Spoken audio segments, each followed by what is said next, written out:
नाज़रीन, खुदावंद यीशु मसीह नासरी के नाम में आप सबको सलाम।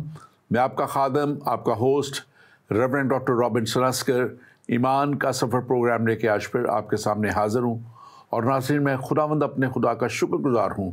खुदावंद अपने खुदा की इस रहमत के लिए और उस बरकत के लिए जो उसने हम पर कर दी कि हम उसके नाम से कहलाए। हम इस सब बातों के लिए सारा जलाल और सारी इज़्ज़त खुदावंद अपने खुदा को देते हुए आज के इस प्रोग्राम में आपको वेलकम करते हैं।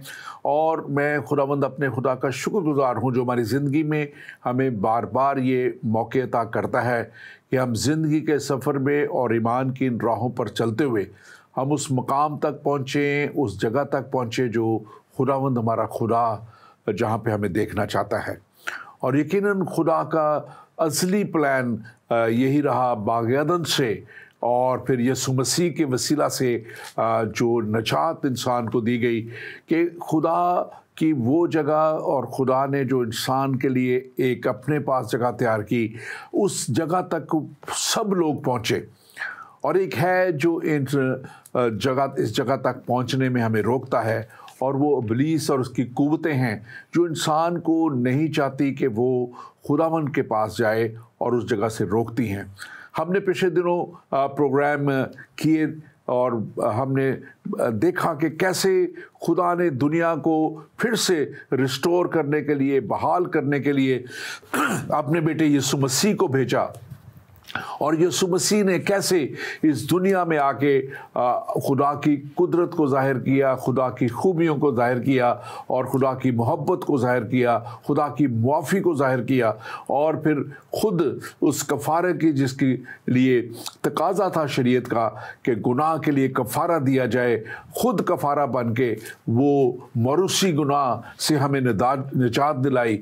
और फिर हमने देखा कि कैसे मसीह ने सलीब पे कुर्बान होके हमारे लिए वो रास्ता तैयार कर दिया जो हमेशा की ज़िंदगी का रास्ता है। और उसके बाद वो मौत और कब्र पे फतह पाके आसमान पर ज़िंदा उठाए गए। और हमने इस पर बात की थी कि यीशु मसीह ज़िंदा उठाए गए और फिर ज़िंदा ही आसमान पर वो बाप के दाहिने बैठे हुए हैं। और अब वो आएंगे और वापस आएंगे और फिर दुनिया का इंसाफ करेंगे। और फिर हमने देखा कि जब दुनिया का इंसाफ हो चुकेगा तो पिछला हमने प्रोग्राम जो इस ताल्लुक़ से किया था वो था कि नया आसमान और नई ज़मीन।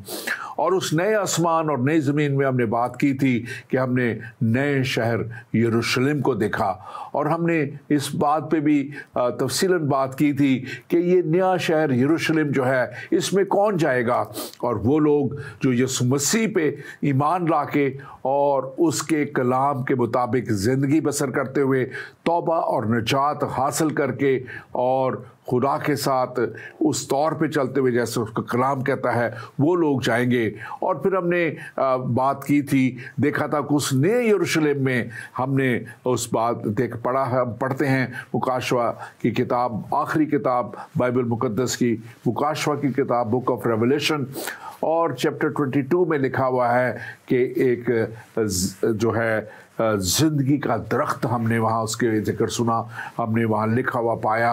और हमने इस पे बात कहा था कि हम बात करेंगे और आज हम इसी टॉपिक पे बात करेंगे। और हमारा आज का जो उन्वान है वो ज़िंदगी का दरख्त है।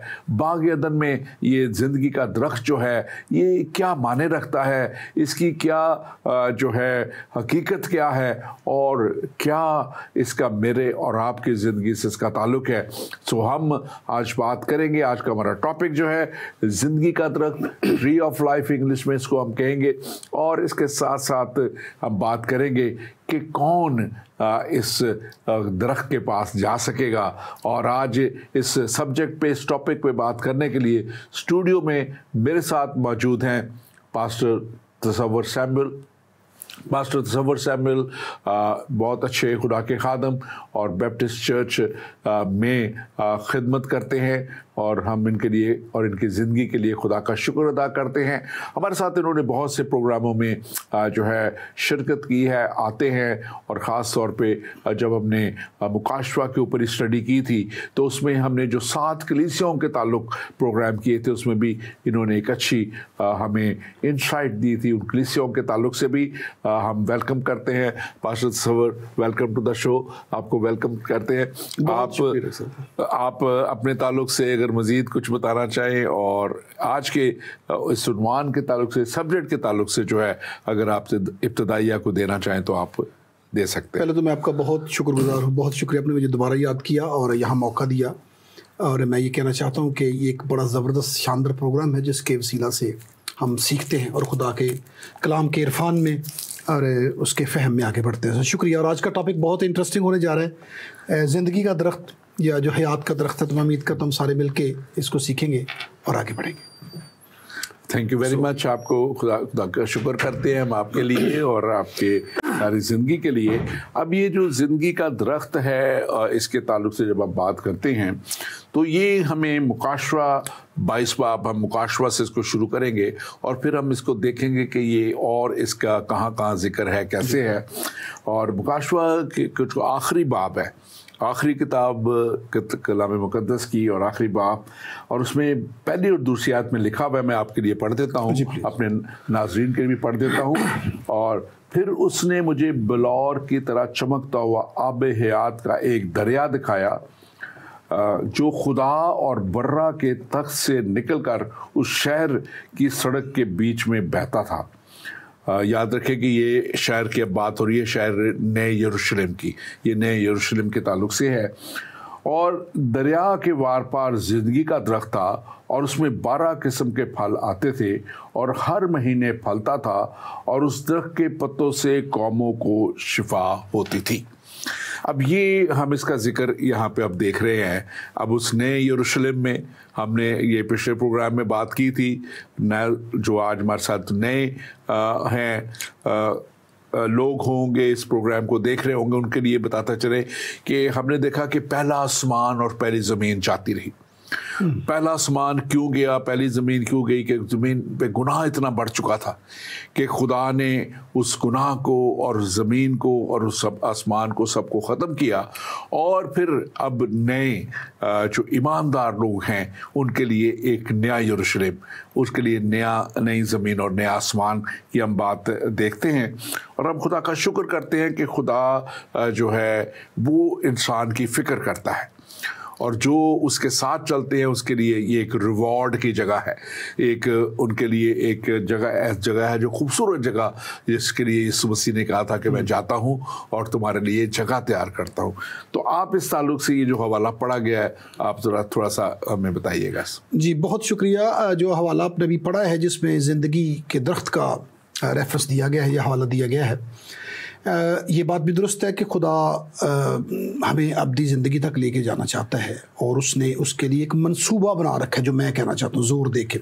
आजकल जो कुछ दुनिया में हो रहा है, जंगो जदल, फसाद और नफ़रत का एक बाज़ार जो है वो गर्म है, तो उसमें बहुत से लोग मायूस होते जा रहे हैं, अपनी उम्मीद खोते चले जा रहे हैं। लेकिन जब हम बाइबल को पढ़ते हैं तो एक बात हमारे ऊपर वाज़ेह हो जाती है कि बाइबल का खुदा हमारे लिए मंसूबा रखता है, हमें मायूस होने की ज़रूरत नहीं है।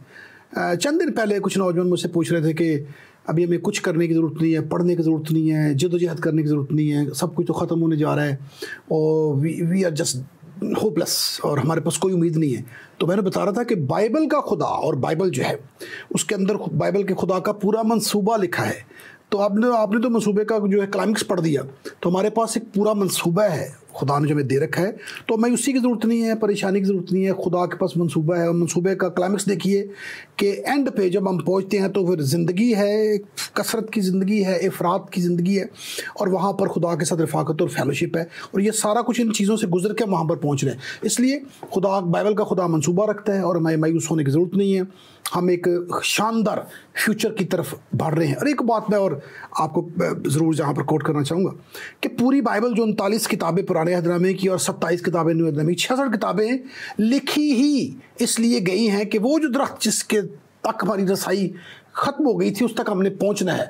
उसको पहुंचने तक जो खुदा कर रहा है, जो कुछ वो वर्कआउट कर रहा है हम इंसानों के लिए कि हम उस ज़िंदगी के दरख्त तक दोबारा रसाई हासिल कर लें जो हमसे छिन गया था, तो ये बाइबल लिखी गई है। तो बाहर से ज़िंदगी के दरख्त को हम यहाँ पर देखते हैं, तो मायूसी की ज़रूरत नहीं है। हम वहाँ पर पहुँच रहे हैं जहाँ पर शिफा दोबारा है, अगर जब बीमार नहीं होने जा रहे, लेकिन शिफा भरी एक ज़िंदगी है, ज़िंदगी भरी ज़िंदगी है, इफ़रात की ज़िंदगी है, तो हम वहाँ की तरफ हेड कर रहे हैं। So no need to be hopeless at all. बिल्कुल, ये बड़ी उम्मीद के साथ साथ ये खुदा के वादा की तकमील भी है। और खुदा का वादा जो इंसान के साथ है, उसकी तकमील को जब हम देखते हैं तो हमारा ईमान जो है वो और मजबूत होता है, बढ़ता है।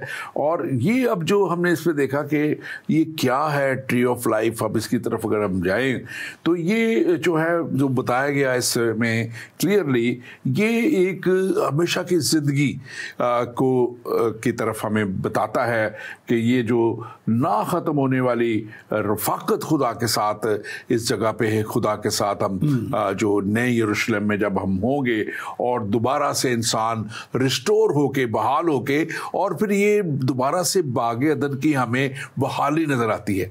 बागे अदन जो है, जिसको बहाल तो नहीं कहेंगे, इंसान के लिए रिस्टोर कहेंगे, क्योंकि बागे अदन तो खुदा ने इंसान को निकाल दिया, और इंसान को क्यों निकाला हम उस पर भी बात करेंगे।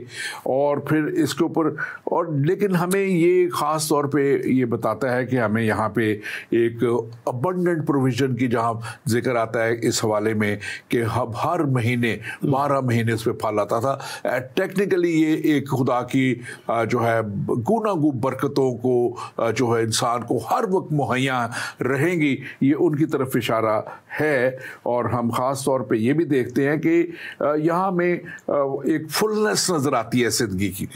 हमें एक ज़िंदगी की जो मुकम्मल ज़िंदगी जो इंसान को दी गई थी, जिसमें कोई गम ना था, दुख ना था, परेशानी ना थी, इंसान वहाँ खुदा की हज़ूरी में रहता था।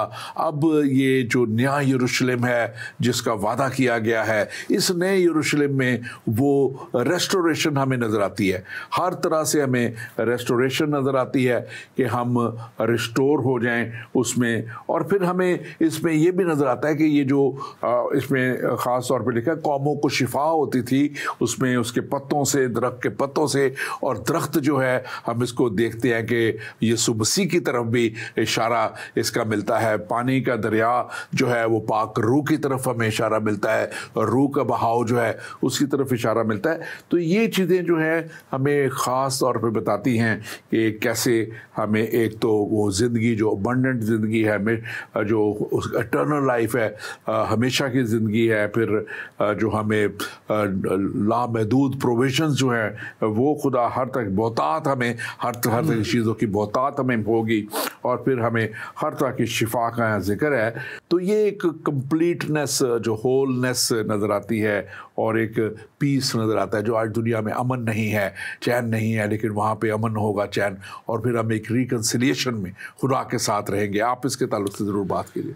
जी, बहुत शुक्रिया। ये जो अभी अपने सारी बातें की हैं, इनमें इमेजरी बड़ी ज़रूरी है, उस पर गौर व फिक्र, क्योंकि इमेजरी जो है वो किसी कैरेक्टर की खसूसियत को बयान करती है, किसी किरदार की शख्सियत को बयान करती है।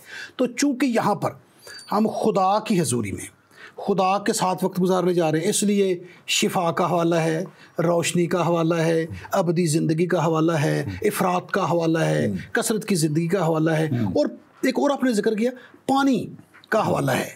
अच्छा, एक बड़ी लुत्फ़ की बात है जो मैं अपने जब मुझे कहा तो मैं पढ़ रहा था, और मैंने कहा मैं ज़रूर शेयर करूँगा, अगर मेरे ज़हन में रहा, खुदा ने मुझे बताया तो मैं ज़रूर बताऊँ।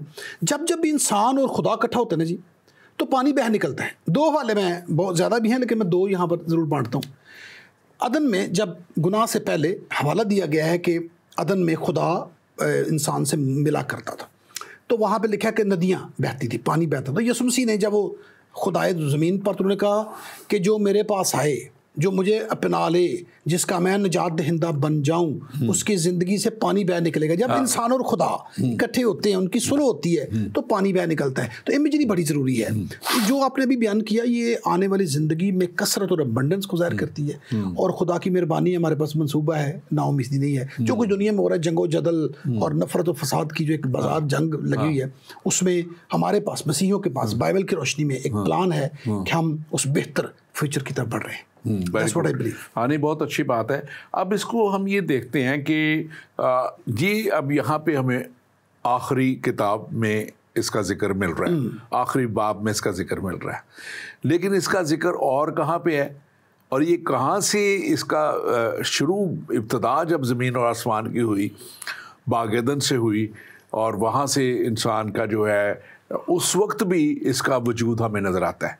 और वहाँ हम देखते हैं, अगर हम देखें पहली किताब अब बाइबल की और उसके मुकाशवा पैदाइश की किताब, उसका दूसरा बाप, और उसके दूसरे और तीसरे बाप में हमें ये सारी पिक्चर नज़र आती है। लेकिन अगर दूसरे बात की अब नवी आयत देखें तो नवी आयत में लिखा हुआ है, और खुदावंद खुदा ने हर दरख्त को जो देखने में खुशनुमा और खाने के लिए अच्छा था ज़मीन से उगाया, और बाग के बीच में हयात का दरख्त और नेक व बद की पहचान का दरख्त भी लगाया।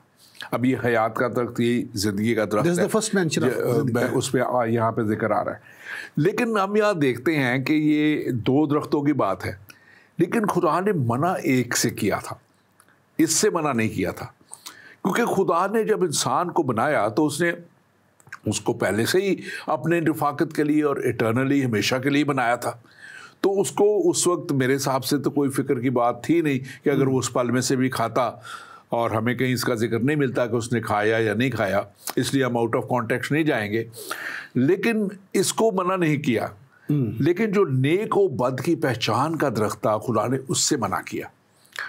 लेकिन जब उसको इंसान ने खाया है तो फिर इसके लिए भी खुदा ने मना किया, रिस्ट्रिक्शन की। तो आप इसके ताल्लुक से थोड़ा सा बयान करेंगे प्लीज़? जी बिल्कुल, चूँकि उन्होंने उस दरख्त को खा लिया जो मना फरमाया गया था, जो खुदा ने कहा नहीं खाना, तो एक तो पहला गुनाह शक का और नाफरमानी का हो गया, और फिर उन्होंने वो फल खा लिया, और जो ही ये काम हुआ वो गुनाह के मातहत हो गए। गुनाह के सारे कॉन्सिक्वेंसेस जो हैं अब उनको भुगतने होंगे, और सबसे बड़ा कॉन्सिक्वेंस जो था गुनाह का वो मौत था।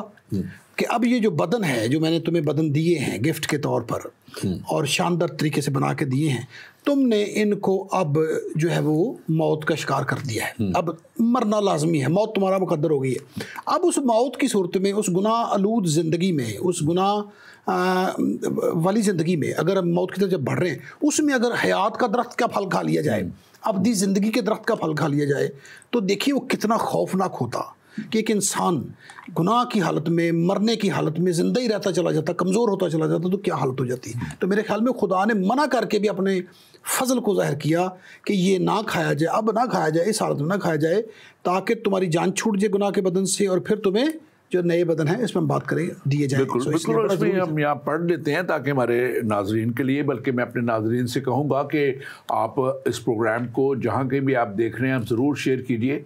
हमारे कुछ फेसबुक पेज ईमान का सफ़र में कुछ मुश्किल पेश आ रही है, इसको डायरेक्ट लेके जाने में शायद बहुत से लोग उस पर नहीं देख रहे, लेकिन हमारे जहाँ कहीं भी आप देख रहे हैं, हमारे एशिया सैट 7 पे ये प्रोग्राम जा रहा है। हमारे ये प्रोग्राम जो है ज़िंदगी टीवी पे और ज़िंदगी टीवी पे ऐप पे जा रहा है, hoshana.live पे। अगर आप मेहरबानी से इसको वहाँ देख के वहाँ से आप शेयर कर सकते हैं, तो ज़रूर आप शेयर कीजिए ताकि बहुत से लोगों तक इस प्रोग्राम को पहुँचाया जा सके, और बहुत से लोगों के लिए ये प्रोग्राम जो है ये बरकत का बायस बन सके। और अगर आप और भी किसी सोशल मीडिया पे देख रहे हैं, तो हमारे और भी बहुत से सोशल मीडिया के पेजेस हैं जहाँ से ये प्रोग्राम जा रहा है, आप ज़रूर इसको शेयर कीजिए। और अगर आपका कोई भी सवाल है तो आप हमारी स्क्रीन पे नंबर देखेंगे, आप नंबर पे हमें कॉल कर सकते हैं और हम आपके सवालों का जवाब भी देंगे। पास्टर तसव्वुर, अब इसको देखें हम अगर, तो पैदाइश की किताब उसका 3 बाब और 22 से 24 आयत बड़े वाज़ेह तौर पे बताती है जो आप जिक्र कर रहे थे कि जब इंसान ने, आदम ने, और आदम जब हम कहते हैं तो ज़ाहिर है आदम और हवा दोनों से मुराद है, और लिखा है वहाँ पे कि 3 बाब पैदाइश की किताब में 22 से 24 आयत तक इसमें लिखा है, और खुदा ने कहा कि देखो इंसान नेक व बद की पहचान में हम में से एक की मानद हो गया। अब कहीं ऐसा ना हो कि वो अपना हाथ बढ़ाए और हयात के दरख्त से भी लेकर कुछ लेकर खाए और हमेशा जीता रहे। अब ये बात बड़ी अहम है कि खुदा क्यों नहीं चाह रहा था कि वो उसमें से खाए। हम इसके थोड़ा सा बात कर लेते हैं, फिर आगे चलेंगे। इसको जो मैं समझता हूँ कि अब जब कोई इंसान गुनाह में चला गया और इसको अगर वो इंसान, अब गुनाहगार इंसान अगर खा लेता तो वो हमेशा के लिए गुनाहगार ही रहता, और वो खुदा के उस मंसूबे में जिसमें फिर यीशु मसीह को खुदा ने भेजा कि वो दुनिया की नजात के लिए वो आलमगीर मंसूबा नजात जिसको हम कहते हैं खुदा का, उससे महरूम हो जाता, क्योंकि वो अब हमेशा की हलाकत का में है, और हमेशा की हलाकत में ही गुनाह में अगर वो रहेगा तो वो खुदा के नजात के मंसूबा को मिस कर जाएगा। मैं इसकी मिसाल एक दे सकता हूँ कि अगर देखें, अगर इस तरह का फल हिटलर जैसा शख्स खा लेता तो दुनिया के लिए कितना बड़ा वो नुकसान का बायस बनता कि वो जो शख्स जिसने दुनिया पे एक वर्ल्ड वॉर को उसने जो है वो लेके आया और लाखों के लोगों को उसने मरवाया, जंगें बहुत बड़ी, कई साल तक, 4 साल तक जंग होती रही। अब वो सारी उम्र ही शायद फिर जंग ही करता रहता, क्योंकि उसको तो मरना नहीं था, और गुनाह उसको अब्दी है, उसकी ज़िंदगी उसके पास एक तरह की, बेशक वो गुनाह में था लेकिन हमेशा ज़िंदा रहता। तो खुदा नहीं चाहता था कि इंसान अब गुनाह की हालत में और इब्लीस के कब्ज़ा में रहते हुए हमेशा की अब आगे ज़िंदगी गुजारे। इसलिए मैं इसको यूँ समझता हूँ कि खुदा ने इसलिए इस दरख्त से एकदम इसको जो है रोक दिया। और अगली आयत में पढ़ देता हूँ ताकि फिर आप इस पर तबसरा कीजिएगा। इसलिए खुदा ने उसको बागेदन से बाहर कर दिया, यानी आदम को और हवा को बाहर कर दिया, ताकि वो ज़मीन की जिससे वो लिया गया था खेती करे।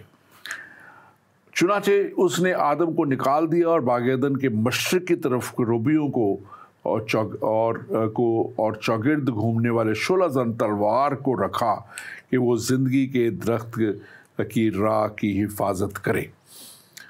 अब इसकी हिफाजत के लिए खुदा ने क्या कह दिया, सॉरी, तो उसको इस हिफाजत के लिए, इसकी हिफाजत के लिए खुदा ने क्या किया, उसको मुकर्रर कर दिए हैं, फरिश्ते मुकर्रर कर दिए, करूबी मुकर्रर कर दिए हैं, और ताकि कोई इस दरख्त के पास ना आ सके और इस दरख्त से ना खा सके और हमेशा की हलाकत में फिर वो मर जाए।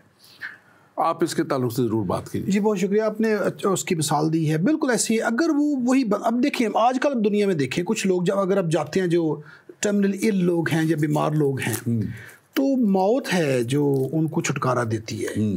तो खुदा की तो यहाँ पर बड़ी एक कारसाज खुदा नज़र आता है, फजल कर रहा है इंसान पे कि देखो बात ये, इस दख्त तक रसाई के लिए तुम्हें पहले किसी और प्रोसेस से गुजर के आना होगा। अगर इस गुनाह आलूद हालत में आ जाओगे तो ये तुम्हारा भला नहीं है, तुम्हारा फ़ायदा नहीं है, सो तुम्हारा नुकसान है। तो अबदी ज़िंदगी, अबदी सज़ा में पड़े रहोगे और मुश्किल में पड़े रहोगे। मैं बनाया तो तुम्हारे लिए था, लेकिन चूँकि तुमने नाफरमानी की, इसलिए अब जो टाइम जो है वो तुम्हारा इस दरख्त तक जो रसाई का वक्त नहीं है। तो मैं समझता हूँ कि यहाँ पर भी बाइबल का खुदा जो है वो फजल वाला खुदा, ग्रेस वाला खुदा नज़र आता है, और इंसान को एक बड़ी लंबी सज़ा से बचाने के लिए ऐसा करता। देखिए उस पर अभी आपने एक आयत पढ़ दी कि पैरा लगा दिया कि इंसान चूँकि अब गिर गया है, इसकी सरिश्त में गुनाह एंटर हो गया है, ये शरारत करेगा, जिस चीज़ से मना किया जाए उसको दोबारा करेगा। तो खुद ऐसा ना हो कि ये कर ले और मैं इसके भले के लिए अब कर रहा हूँ, वेट करे, और फिर जब मैं रस्सा हमार करूंगा तो फिर ये दोबारा ज़िंदगी की तरफ तक रसाई हासिल करेगा। लेकिन अभी इसके लिए मुनासिब वक्त नहीं है। और दूसरी इसमें ख़ास बात है कि ये फिर खुदा और इंसान के दरमियान में भी जो थी हमेशा की जुदाई हो जाती। क्योंकि कलाम कहता है कि खुदा गुनाह को देख नहीं सकता, और वो गुनाह में अगर इंसान है और वो गुनाहगार ही रहेगा, अब उसकी निजात का भी कोई बंदोबस्त नहीं हो सकता। तो फिर खुदा और इंसान के दरमियान भी हमेशा के लिए एक जुदाई पैदा हो जाती, दीवार कायम हो जाती। और ख़ास तौर पे तीसरी बात इसमें एक और मुझे चुन आती है कि वो जो है खुदा का रहम और उसका फजल से भी इंसान महरूम हो जाता। और जो एक उसने खुदा ने जो गुनाह से निजात के लिए और उसको उससे गुनाह की गुलामी से निकालने के लिए जो खुदा ने हमेशा की ज़िंदगी का इंतज़ाम यीशु मसीह के वसीला से किया, वो उससे भी महरूम रह जाता, क्योंकि वो तो उस के अंदर चला गया सारा। तो ये मैं समझता हूँ कि बहुत ही है मेहरबानी खुदा ने की। और खुदा नहीं चाहता, शुरू से नहीं चाहता कि इंसान जो है उसको खाली जो है सज़ा ही दी जाए। खुदा तो रहम और फजल का खुदा है, और वो रहम और फजल में उसको आगे लेके जाना चाहता है। और इसीलिए कलाम मुकद्दस ऐसे बताता है कि खुदा ने दुनिया से ऐसी मोहब्बत रखी कि उसने अपना एक लौता बेटा बख्श दिया, ताकि जो कोई उस पर ईमान लाए हलाक ना हो बल्कि हमेशा की ज़िंदगी पाए। तो उस हमेशा की ज़िंदगी के लिए खुदा ने इस जगह को जो ब्लॉक किया, रास्ते को ब्लॉक किया कि खुद इंसान जो गुनाहगार इंसान है अब यहाँ तक ना पहुँच जाए कि इसको खा ले। और मैं समझता हूँ कि जो है खुदा आज भी फ़िक्र करता है, आज भी दुनिया में बहुत से लोगों की लिए वो फ़िक्र करता है, और हमें भी ये देखना है कि कैसे हम इस हमेशा की हलाकत से बच के हमेशा की ज़िंदगी में जा सकते हैं। आप जरूर जी, मैं एक छोटी सी बात मेरे ज़हन में आ गई। अगर ये बाब ना होता बाइबल में तो बाइबल ना होती। इस चैप्टर के लिए और इस सारी बात को के हल के लिए और इस सारे वाक़े के रिस्पॉन्स में बाकी सब कुछ है वो होता नज़र आता। बाइबल में ये दरख्त, ये बाग और फिर ये दरख्त, और उस दरख्त के को खा लेने का जो कॉन्सिक्वेंस है उसको भुगतते हुए इंसान कैसे फिर निजात तक पहुंच सकता है, इसके लिए तो पूरी बाइबल लिखी गई है।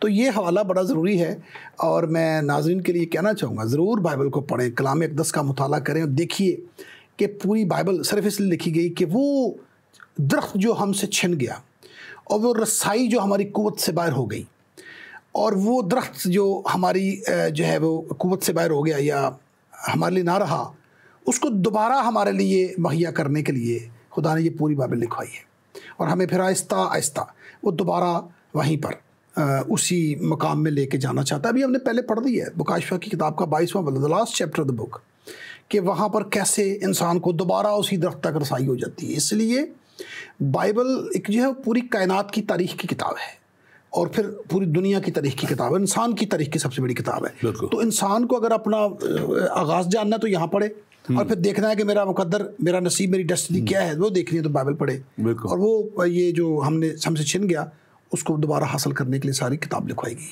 है। हमारे पास 2 सवाल हैं, हम इनको पढ़ेंगे। अपने नाज़रीन को मैं फिर बताता चलूँ कि कुछ वजूहात की वजह से हमारे शायद फेसबुक पेज पे जो ईमान का सफ़र पेज है डायरेक्ट लाइव नहीं जा रहा, लेकिन हमने एक लिंक उस पर डाला है। आप उस लिंक को क्लिक कीजिए ताकि आप इस प्रोग्राम को जो हमारे ज़िंदगी टीवी के चैनल से आ रहा है, होशाना.live पे आ रहा है, आप उसको देख सकें, और एशियासैट 7 पे और दूसरी जगहों पे ये प्रोग्राम इसी तरह चल रहा है। सवाल हमें आया है कि ज़िंदगी के दरख्त का हवाला नए अहदनामे में कैसे दिया गया है, और इसका क्या रूहानी पैगाम है। तो मेरे भाई, मेरे बहन, आप जो भी हैं, हम इसी रूहानी पैगाम के ताल्लुक़ से ही बात कर रहे हैं, और आगे हम इस पर मज़ीद जाएंगे कि ज़िंदगी का ये दरख्त का जो है नए अहदनामे में जो हवाला है मुकाशवा की किताब में से हमने पढ़ा था कि उसका दूसरा बाब जो है 22वां बाब और उसकी पहली और दूसरी आयत में इसका ज़िक्र हमने देखा, और फिर इसका ज़िक्र हमने पैदाइश की किताब में से हमने बताया कि कैसे जो है वहाँ पे इसका ज़िक्र है और क्यों खुदा ने रोक दिया। हमने सारी बात अभी की है कि वो इंसान इस दरख्त से ना खाए, क्योंकि इंसान गुनाह में जा चुका था और वो हमेशा के लिए गुनाह में चला जाता।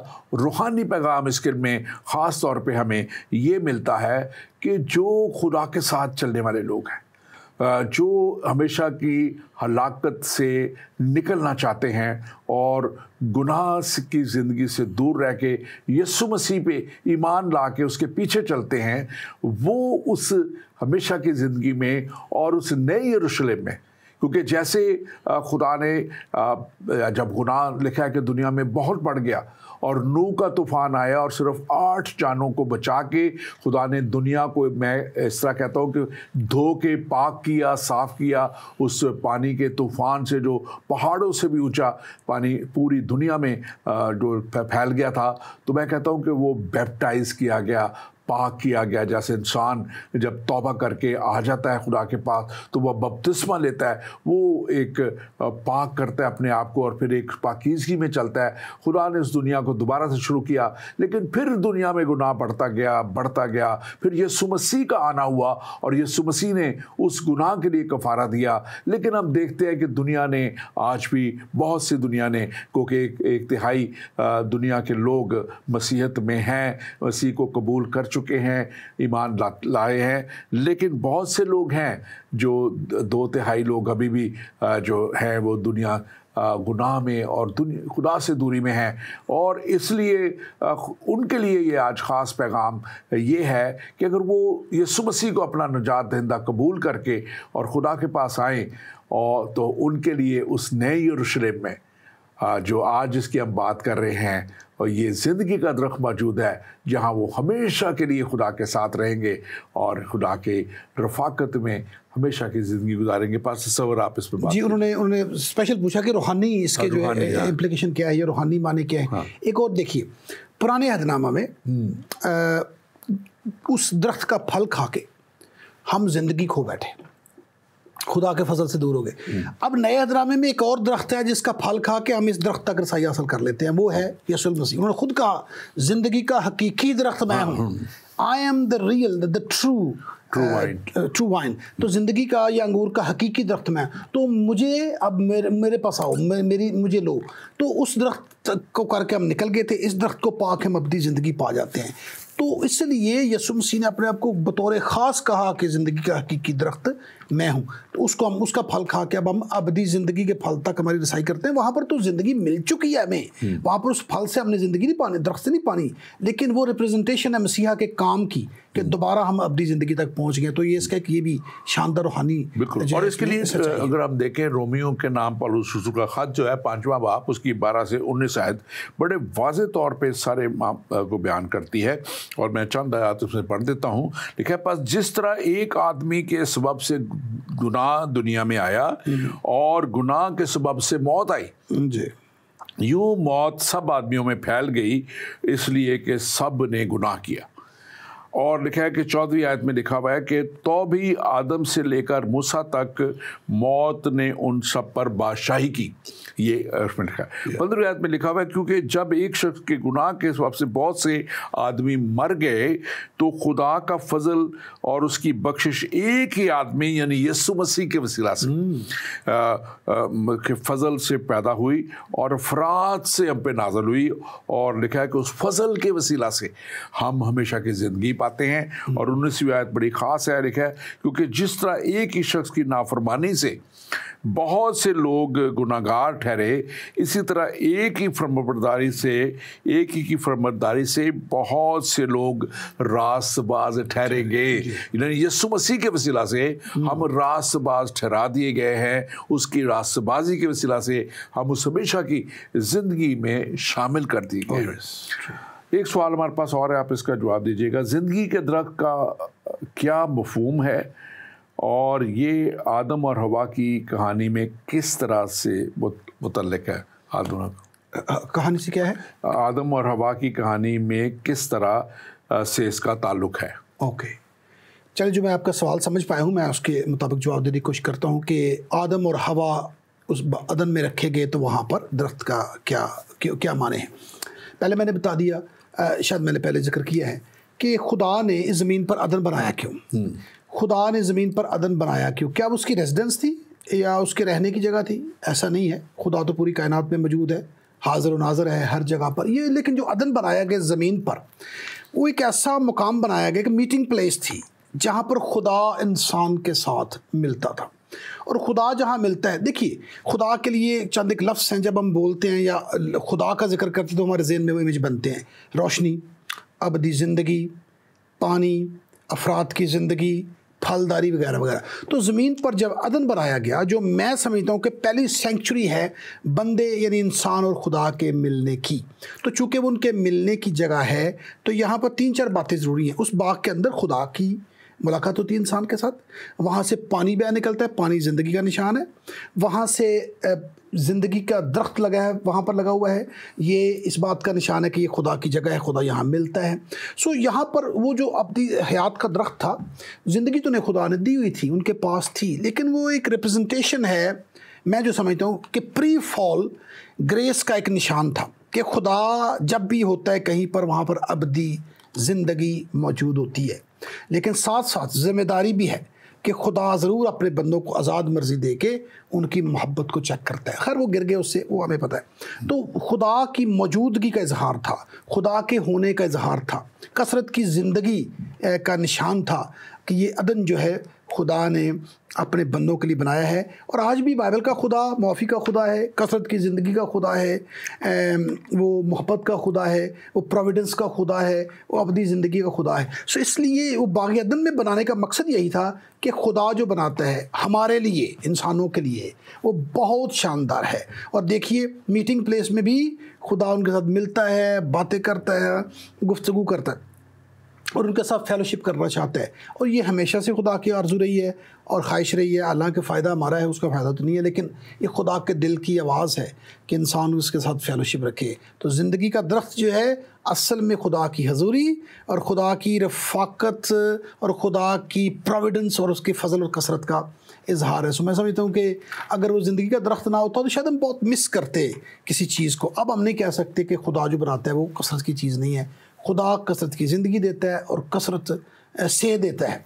सो बाग़ अदन में खुदा ने ये बना के साबित किया कि वो यूनिक खुदा है, सब खुदाओं से आला है और वो ज़िंदगी देने वाला, कसरत की ज़िंदगी देने वाला खुदा है। आमीन आमीन। और खुदा चाहता है कि हर एक शख्स, यहाँ जैसे लिखा है कि इसी जिस तरह एक नाफरमानी से लिखा है कि बहुत से लोग गुनाहगार ठहरे, अब एक की फरमाबरदारी से, यानी यीशु मसीह ने लिखा है कि खुदा ने उसका अपने बेटे यीशु मसीह को भेजा और उसने कमाल वफादारी के साथ खुदा के उस काम को पूरा किया और कमाल फरमाबरदारी के साथ उसको पूरा किया।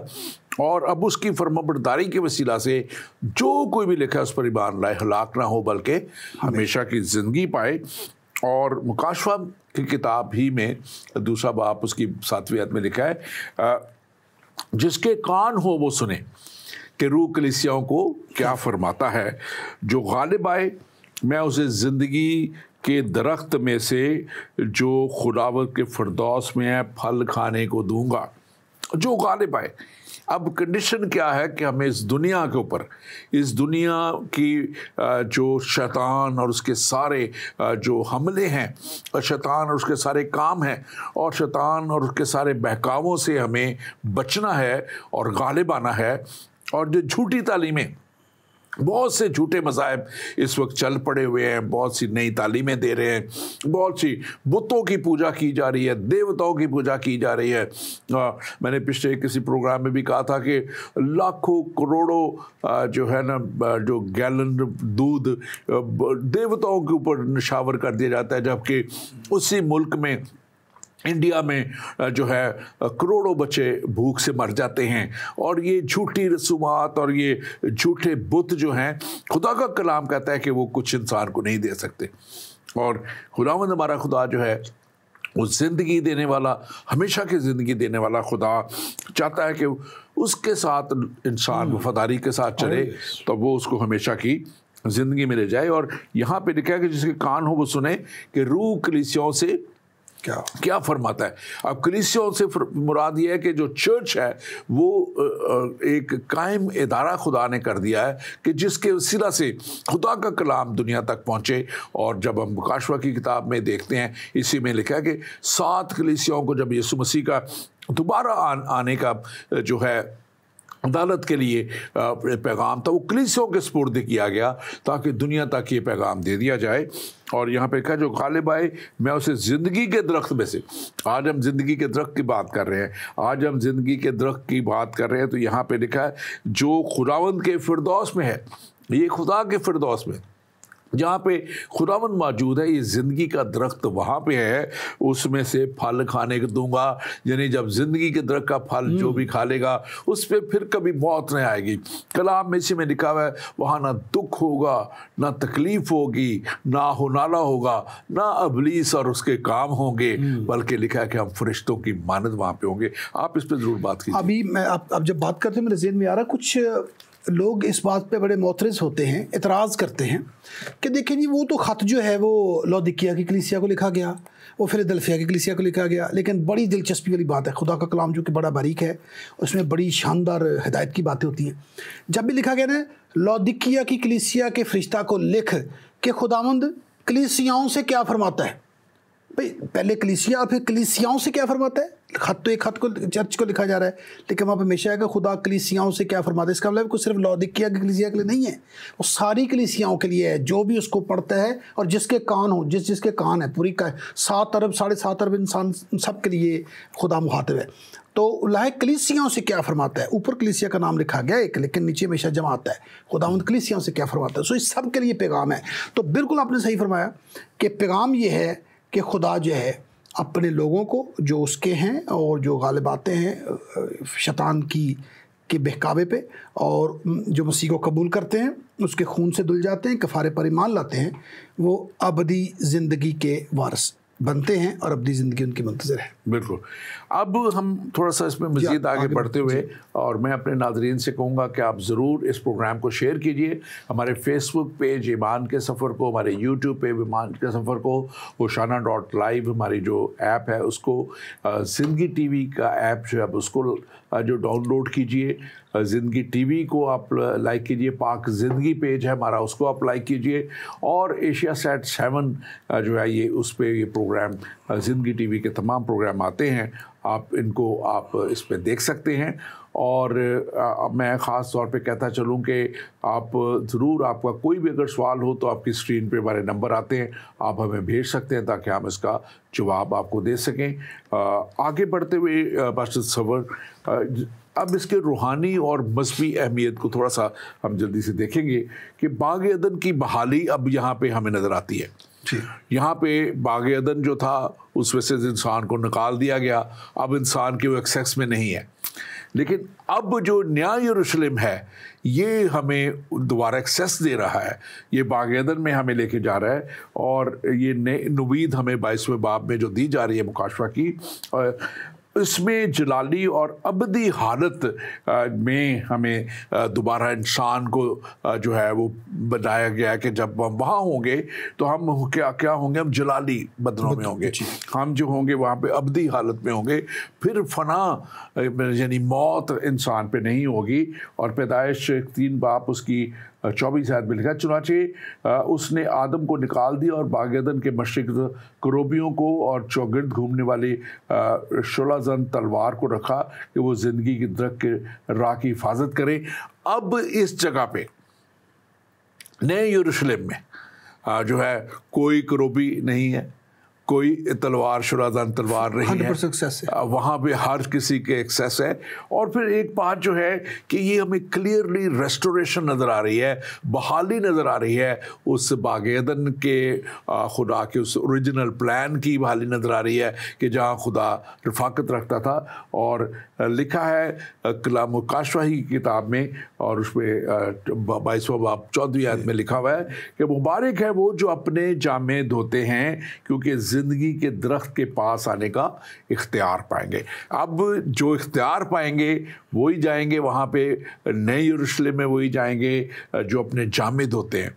आप ज़रा इस पर रोशनी डालिए, जामे धोने से क्या? बिल्कुल आपने, मैं सोच रहा था दुनिया की चंद तहजीबों में और दुनिया की चंद बड़े मज़ाहब की रवायत में ऐसा है कि उनके लोग जो हैं वो अबदी ज़िंदगी की तलाश में हैं, किसी दरख्त की तलाश में ढूंढ रहे हैं जी हमें अबदी ज़िंदगी मिल जाए। भाई अबदी ज़िंदगी को अभी ना ढूंढो, अबदी ज़िंदगी पाने के लिए पहले कोई ज़रिया ढूंढना पड़ेगा। इस गुनाह आलूद हालत में अबदी ज़िंदगी के फार्मूले क्यों ढूंढते हैं? हमें नहीं चाहिए। हमें पहले अबदी ज़िंदगी के लिए जो उससे पहले जो प्री रिक्विजिट है, जो शर्त है, उसको पहले पूरा कर लें। अपनी ज़िंदगी से जो गुनाह आलूद ज़िंदगी है, इसमें से गुनाह की जो सरिश्त है, इसका इलाज करना चाहिए पहले। तो उसका इलाज किया गया है। जैसे आपने भी कहा कि वो पहले जामे धोने हैं तो फिर अब्दी ज़िंदगी, आप पहुँचे अब्दी ज़िंदगी पास जाए, हमारी ख्वाहिश हर बंदा पहुँचे, लेकिन कुछ लोग अब्दी ज़िंदगी ही ढूंढ रहे हैं डायरेक्ट ही।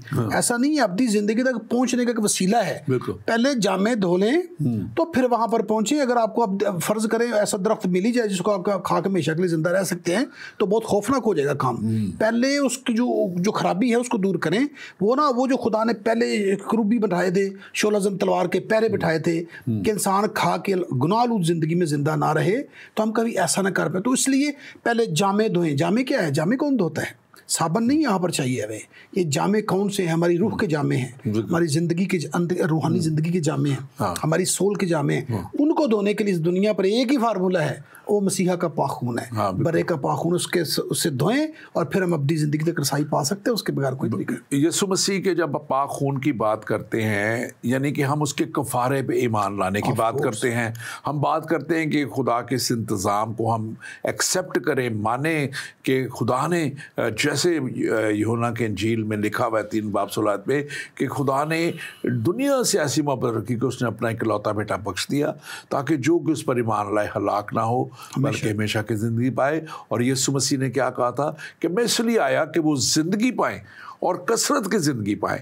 तो ये कसरत की ज़िंदगी जो है, ये यीशु मसीह पर ईमान ला के वो ही खुदा का बर्रा हमारे लिए निजात दहिंदा यहाँ पे आया। और आगे जाके लिखा है कि हम वो जब हमने शुरू की आयत पढ़ी थी, मैं दोबारा उसको पढ़ देता हूँ। वहाँ पे लिखा हुआ है कि जो हमने काशवा 22वां पहले दूसरी आयत में लिखा हुआ है कि फिर मैंने बलौर में चमकता हुआ आबियात का एक दरिया दिखाया जो खुदा और बर्रा के तख्त से निकलकर, बर्रा का तख्त यानी बर्रा कौन है? यीशु मसीह नासरी। उसके तख्त से आबे हयात का चश्मा यानी ज़िंदगी देने वाला पानी, ज़िंदगी का चश्मा निकल रहा है। और उस चश्मे से हम जब धुल जाते हैं, यानी धुलना कैसे है? हमें ईमान लाके उसके कलाम के मुताबिक ज़िंदगी को गुजारना है। और जब हम ऐसा करते हैं तो फिर हम उस जगह तक पहुंच जाते हैं जो हमारे लिए ये नया यरूशलेम, और ये नया यरूशलेम जिसमें हम लिखा कि ईमानदार लोग, कोई गैर ईमानदार जगह, यहाँ पे जिसके जामे धुले होंगे उन्हीं को उसके पास आने का इख्तियार पाएंगे और उन दरवाज़ों से शहर में दाखिल होंगे। वो 12 दरवाज़ों का जिक्र जो है कि वो तीनों तरफ, जो मशरिक, मगरिब, शुमाल, जनूब, 3-3 दरवाज़े, और तीनों दरवाज़े, ये सारे दरवाज़े जो हैं ये है लिखा है 12 इसराइल के 12 कबीलों के नाम इन पे होंगे। लेकिन इस शहर की बुनियाद एक बड़ी खूबसूरत बात, वो बुनियाद जो है वो लिखा हुआ है कि यीशु मसीह के शागिर्दों, रसूलों की ने जो, और यीशु मसीह ने जो तालीम दे दी, ये उसकी बुनियाद है। और उस बुनियाद पे अगर हम चलते हुए हम आगे बढ़ेंगे तो हम ज़रूर उसमें दाखिल होंगे। और उस बड़ी, मैं उसको जब इमेजिन करता हूँ तो मैं देखता हूँ कि बड़ी खूबसूरत जगह होगी, क्या ही खूबसूरत जगह होगी, जहाँ खुदावंद हमारा खुदा मौजूद है, उसके फरिश्ते मौजूद हैं, उसका बेटा यीशु मसीह मौजूद है। और वो एक खूबसूरत जगह मेरे और आपके लिए तैयार की गई है, ईमानदार लोगों के लिए तैयार की गई है। और ज़रूर है कि हम दुनिया को भी ये उम्मीद दें कि यीशु मसीह कल, आज और अब तक यकसा है। आमीन। हमारे पास एक और सवाल है, इसको आप ही जवाब दे दीजिए। क्या खुदा ने किस्मत के ज़रिए पहले से तय किया हुआ है कि हम क्या करेंगे, या क्या हम अपनी ज़िंदगी अपनी मर्ज़ी से फ़ैसले कर सकते हैं? आप इसका जवाब दीजिए। ऑफ कोर्स खुदा ने हमें आज़ाद मर्ज़ी दी है, हमें फ्री विल दी है, अच्छाई और बुराई में तमीज़ करने की जो है इदराक दिया है और कुव्वत दी है। तो खुदा ने यकीन हमें दिया है। खुदा ने दोनों रास्ते हमारे सामने रखे हुए हैं, ये भी है। खुदा को पता है, आप ये है, ये जाओगे तो ये होगा, ये जाओगे तो ये होगा। खुदा हमें फ्री विल से नहीं रोकता। खुदा ने हमारे लिए मुकर्रर कर रखा है कि हम फ्री विल के वसीला से खुद से फैसला करें कि मुझे किस तरफ जाना है। खुदा ने मैं रोबोट बना के नहीं भेजा। अगर रोबोट बना के भेजा था तो फिर तो कोई सज़ा ना होती, कोई जज़ा ना होती, कोई कुछ भी ना होता। तो खुदा ने कहा मैंने भेजा है, you do live like robots and come back and I will just have you back ऐसा नहीं है।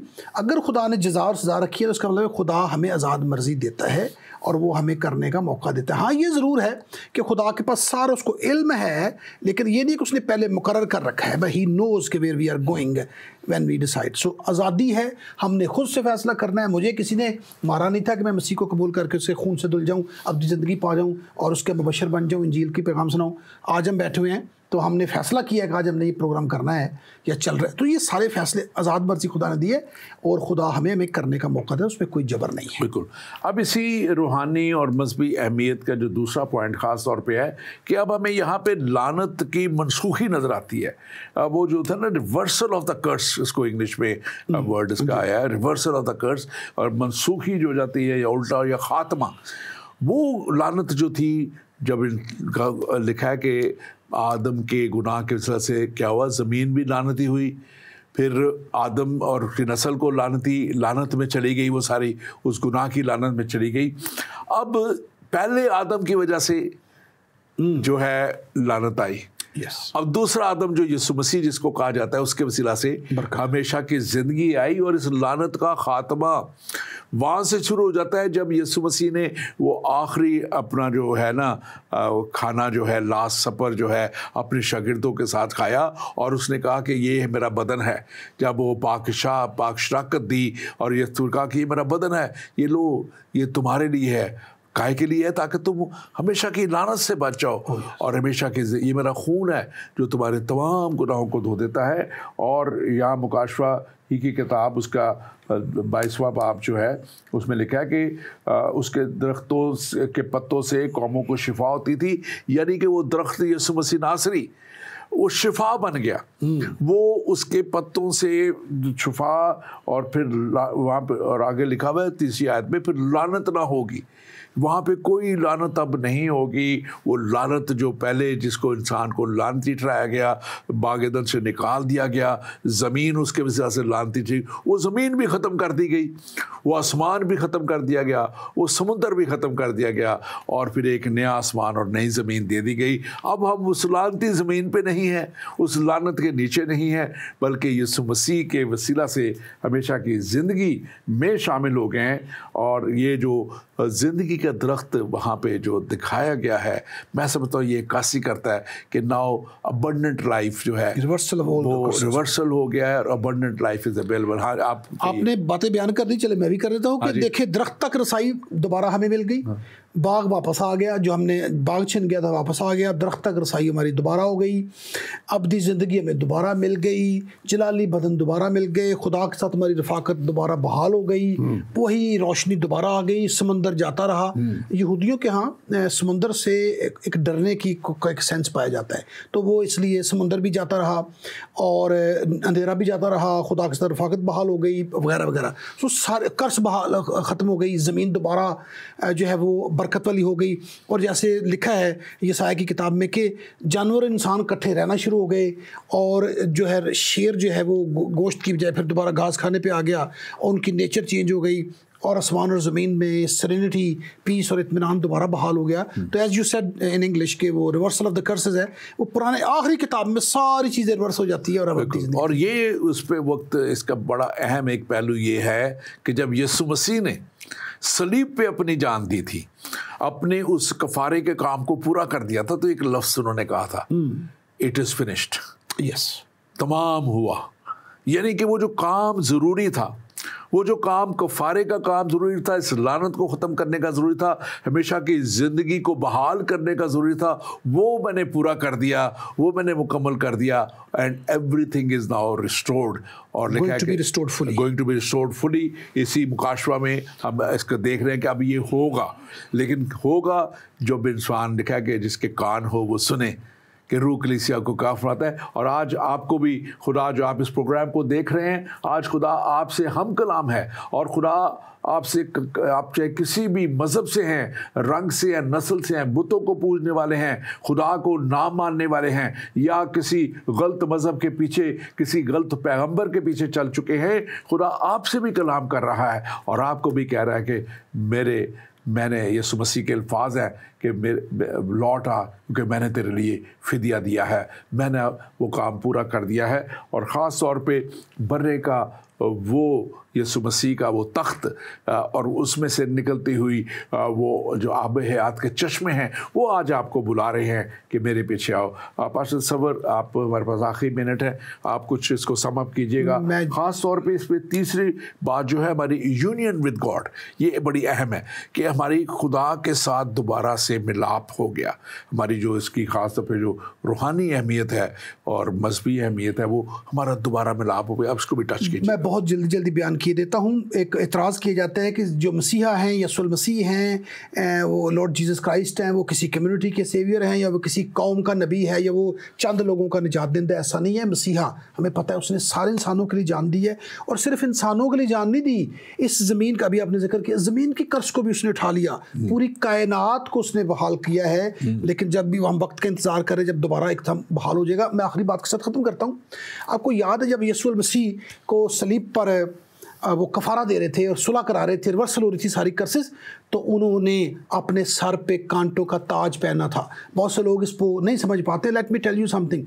जब आदम ने गुनाह किया, आदम ने जब गुनाह किया, हवा से जब गुनाह सरजद हुआ, तो उस गुनाह की एक कर्स जो है, एक लानत जो पता क्या थी, कि तेरे इस गुनाह की लानत की वजह से ज़मीन ये कटारे उगाएगी, ज़मीन कांटे उगाएगी। और यीशु मसीह के सर पर फिर दोबारा उन कांटों का ताज रखा गया, जो इस बात का ऐलान था कि यीशु मसीह ना सिर्फ इंसानों का निजात देंदा बन के है, पूरी कायनात का निजात देंदा बन के है, बल्कि वो इस ज़मीन को भी दोबारा बहाल करना है। ज़मीन की लानत जो थी, जिसकी एविडेंस, जिसका साइन वो कांटे थे, उसका ताज मसीह ने सर पर पहन के ऐलान कर दिया कि मैंने ज़मीन की लानत का बयाना भी दे दिया है। Time is coming back when I am going to come back to this earth. और मैं सब कुछ रिस्टोर करूंगा और ज़मीन पर अपनी बादशाहत कायम करूंगा। और एक और बात सुन लीजिए, गधा आखिरी एनिमल है, ओनली एनिमल है पुराने इस्लाम में जिसका कफारा देने के लिए कहा गया है।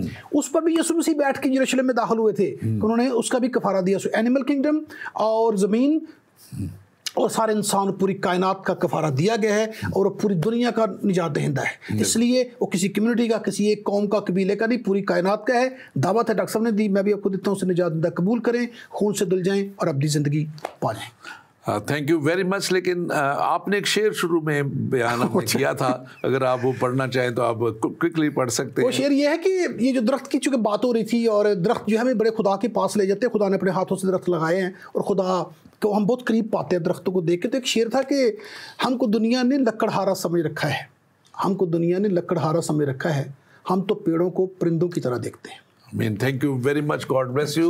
और आप, मैं बताता चलूँ कि पास्टर तसव्वुर शायर भी हैं, शायरी भी करते हैं, खुदावंद इनको बरकत दे। लेकिन ये शेर किसी और शायरा का है, लेकिन बाहर सुनते हैं किसी और का है।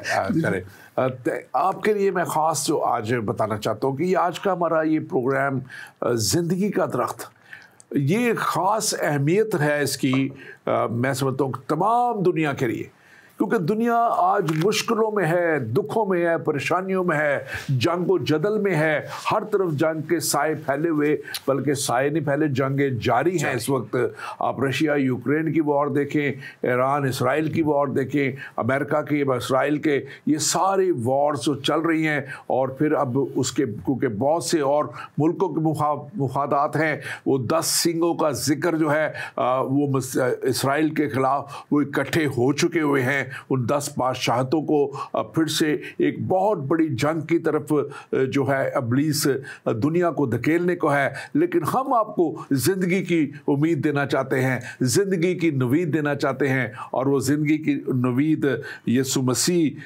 के वसीला से, वो काशवा 22 बाब उसकी ये तीसरी आयत जो है, और खुदा और बर्रे का तख्त उस शहर में होगा, खुदा और बर्रा यीशु मसीह नासरी आप उस तख्त के सामने होंगे, जहाँ ना जंग है, ना आहो नाला है, ना दुख है, ना तकलीफें हैं, ना इब्लीस है, ना उसके फरिश्ते हैं, बल्कि खुदा और उसके बर्रे का तख्त है उस शहर में, और वहाँ कोई भी नहीं। और इसका दूसरा हिस्सा कहता है, और उसके बंदे उसकी इबादत करेंगे, यानी जो उसके पीछे चलने वाले हैं। मुकाशवा 22 बाब ये तीसरी आयत है, और उसके बंदे जो यीशु मसीह के पीछे चलने वाले, जो उसके साथ चलने वाले, जो खुदा के हुक्मों को मानने वाले और उसके कलाम के मुताबिक चलने वाले, लिखा है कि वो उसके बंदे उसकी इबादत करेंगे। और चौथी आयत आपके लिखा है, और उसका मुंह देखेंगे और उसका नाम उनके माथों पर लिखा होगा। क्या ज़बरदस्त वो मंजर होगा कि हम अपने खुदावंद खुदा को, जिसको कलाम कहता है कि कोई देख नहीं सकता, लेकिन उन जलाली बदनों में हम उसको रूबरू देखेंगे। और हम जब उसको रूबरू देखेंगे तो हम, लिखा है कलाम में कि हम, हमारे माथों पे उसका नाम लिखा हुआ होगा। कि मैं समझता हूँ कि what an honour to be with God, और खुदा के साथ रहते हुए उस बड़े खुदा के प्लान में दाखिल होने के लिए एक ही रास्ता है, और वो रास्ता यीशु मसीह नासरी है। और यीशु मसीह ने कहा कि मेरे पीछे चले आओ, क्योंकि मैंने तुम्हारे लिए फिदिया दिया है। वो आपके लिए फिदिया दे चुका है। खुदावंद आपके साथ हो। आमीन।